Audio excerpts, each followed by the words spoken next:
tardes. Número 5, consideraciones sobre el desarrollo del turismo en su primera parte. Vamos a desarrollar ciertas acepciones que son fundamentales para tener que abordar en sí la importancia que tiene el desarrollo del turismo relacionado con el medio ambiente.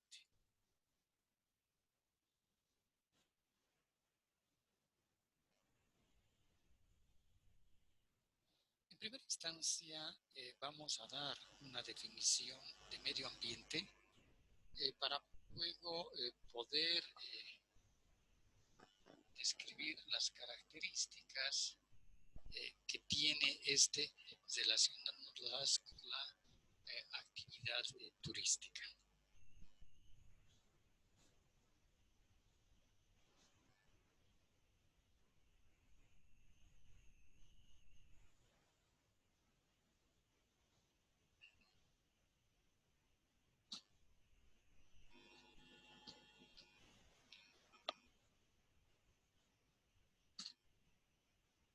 En primera instancia,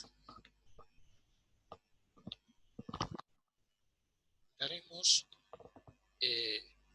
una definición básica, la cual nos va a permitir relacionarla, como decíamos, con la actividad turística en sí.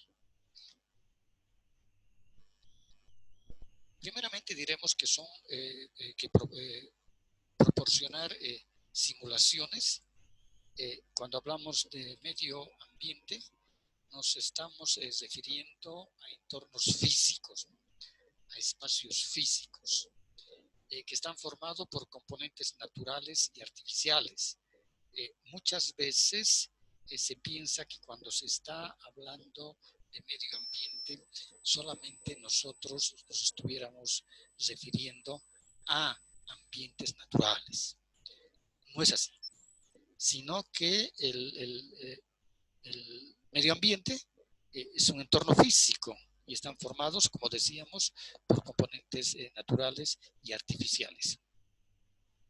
Estos ambientes naturales, lógicamente, que van a estar relacionados con la naturaleza y su entorno, y los artificiales que están relacionados con la naturaleza, pero donde ya existió la intervención de la mano del hombre para cambiar los espacios naturales físicos.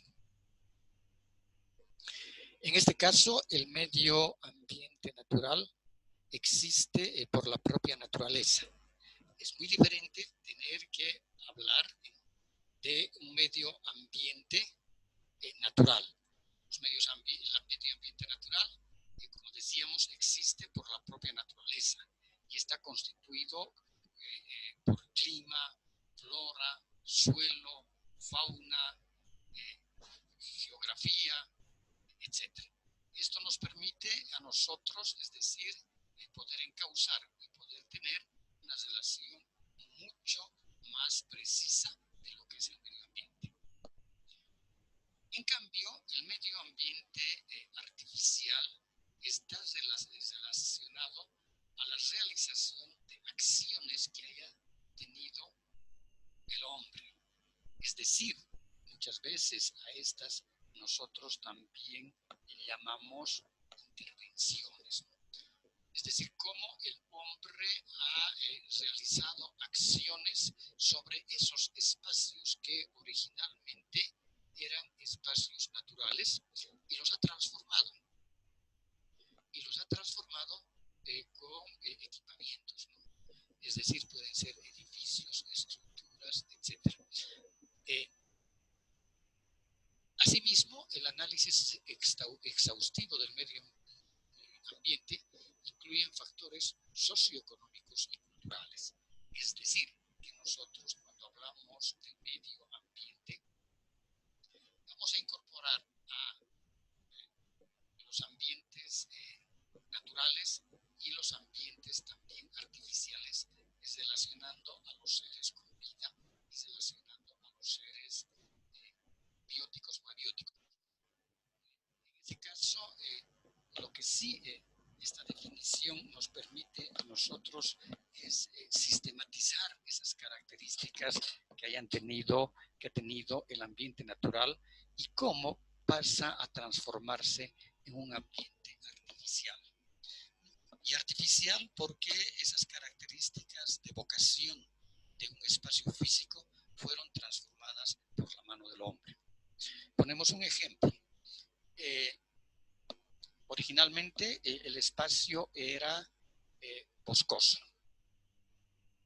Posteriormente intervino la mano del hombre y ese espacio que era boscoso, los árboles son talados y al ser talados se vuelve un área agrícola. Esa área agrícola produce o desarrolla la producción agrícola, pero con el transcurso de los años, esos suelos se van desgastando. Es decir, que el humus y sus nutrientes van perdiendo ya su capacidad de producción agrícola.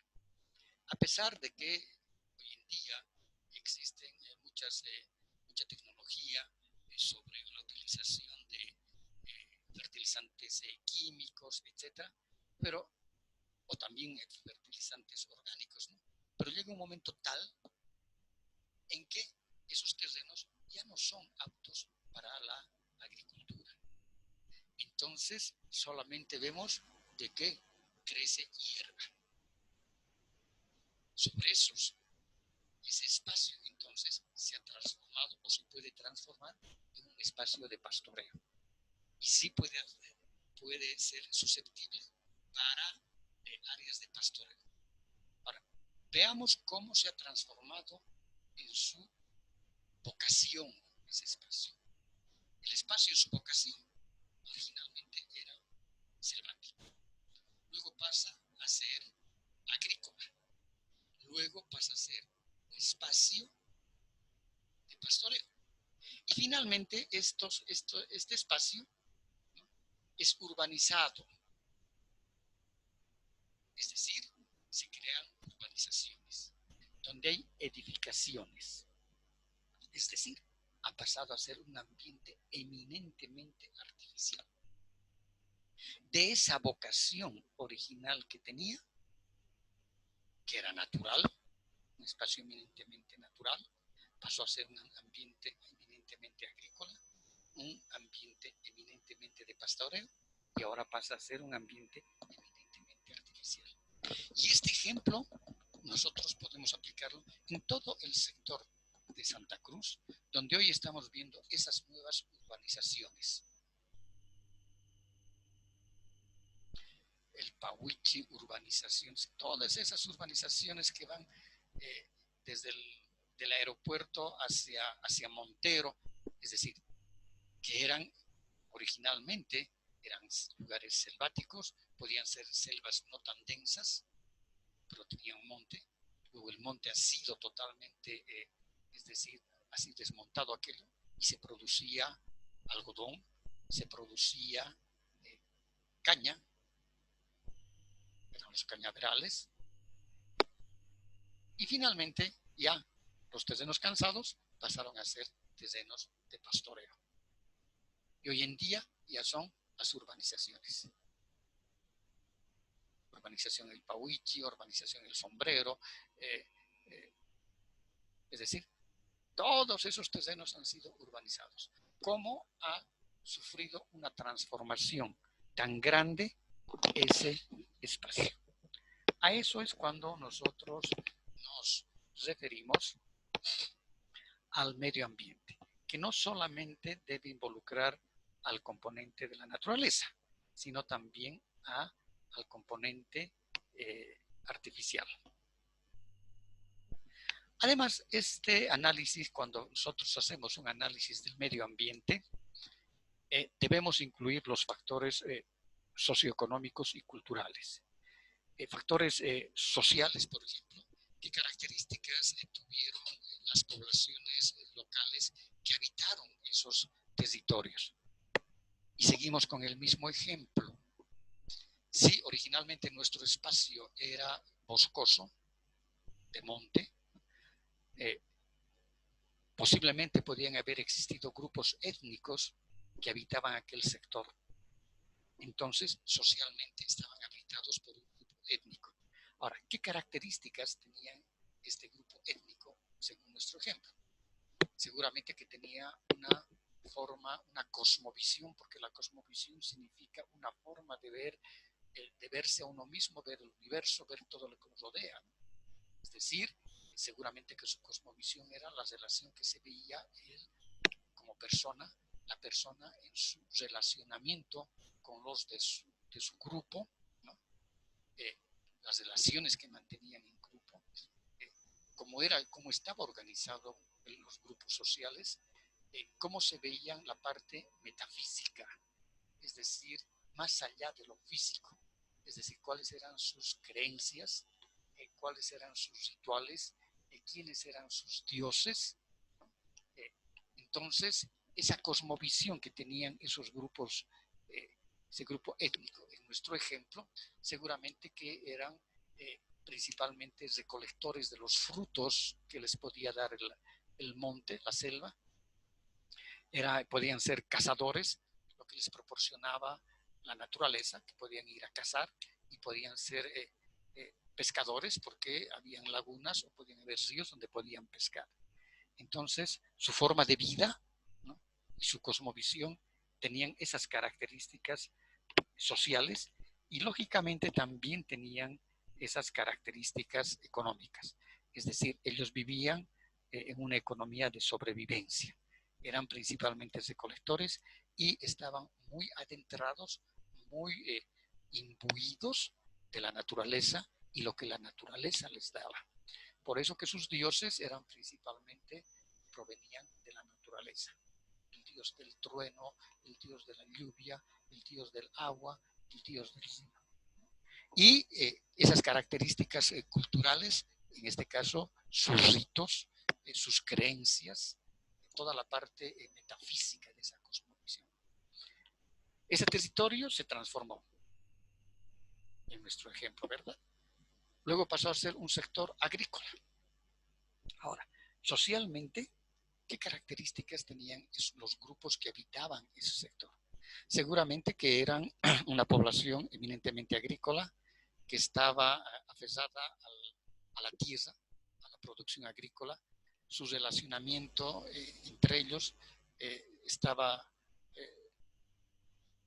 sometido seguramente al calendario agrícola, es decir, las primeras lluvias, cuando llovían, esas primeras lluvias les permitían hacer los barbechos, que significa el levanto con tractor o con bueyes, la tierra para oxigenarla, y a la segunda lluvia seguramente ya tenían que hacerlas, preparar la tierra con los surcos para luego ponerse ya a sembrar, ¿no?, y esperar que siga lloviendo hasta que llegue la época de la cosecha. Entonces la cosecha podía ser seguramente fruta, podía ser cañas, algodón, es decir, a lo que correspondería. Pero esos grupos sociales tenían otra forma de ver la vida, otra forma de relacionarse entre ellos mismos, otros patrones culturales. Finalmente, o casi finalmente, seguimos con nuestro ejemplo, ese espacio se volvió de pastoreo, es decir, un sector eminentemente ganadero.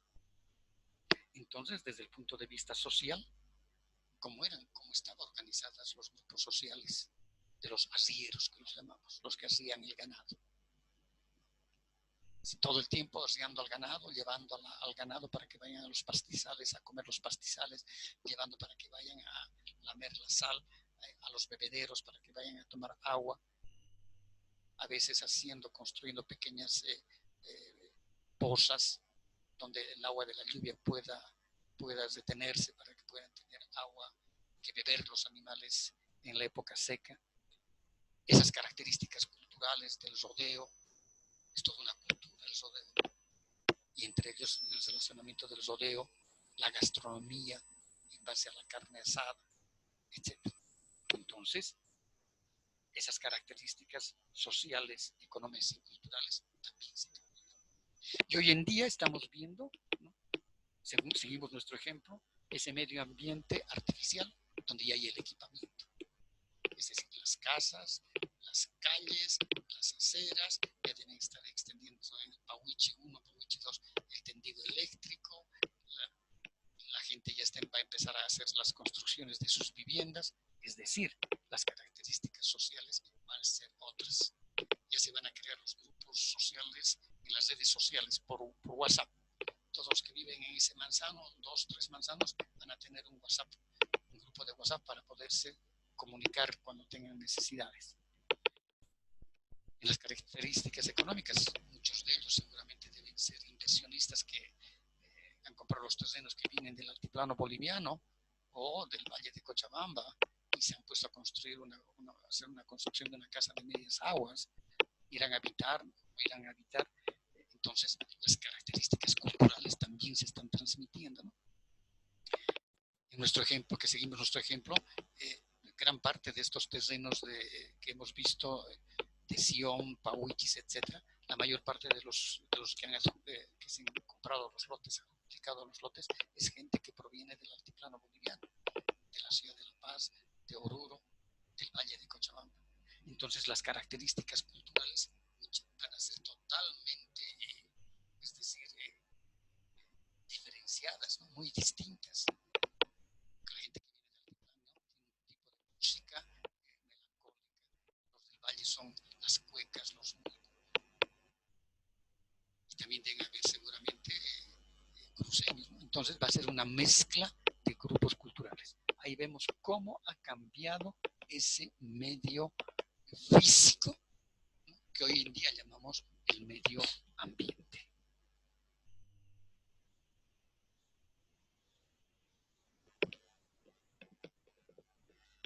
Ahora vamos a ver la relación que existe entre el medio ambiente y el turismo. Es decir, el turismo y medio ambiente, hay dos tipos de medios ambientes, decíamos. El medio ambiente natural, que en este caso van a estar determinados por los atractivos turísticos naturales, y el medio ambiente artificial, que van a estar determinados por los atractivos turísticos y culturales.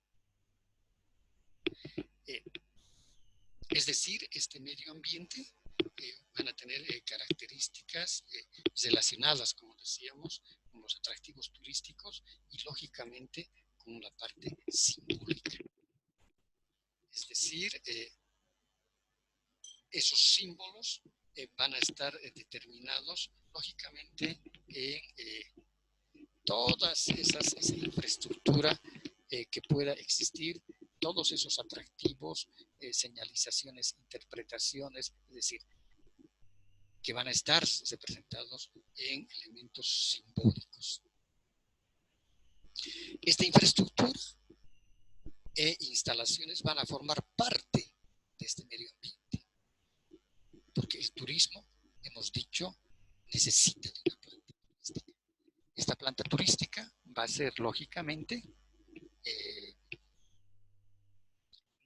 la parte de hospedaje, de alimentación, recreación, etc. Entonces, necesitan instalaciones. Y esas instalaciones, lógicamente, que van a estar relacionando con lo artificial. Esto hace y nos determina de que existan impactos. Siempre decíamos, el turismo va a crear impactos. Pero para minimizar esos impactos tenemos que planificar. Porque planificar va a significar, decíamos, minimizar los impactos ambientales y maximizar los resultados económicos. Por más de que la actividad turística sea dentro de espacios eminentemente naturales, nosotros vamos a impactar porque vamos a abrir una senda turística. Vamos a tener que construir un albergue, vamos a tener que construir miradores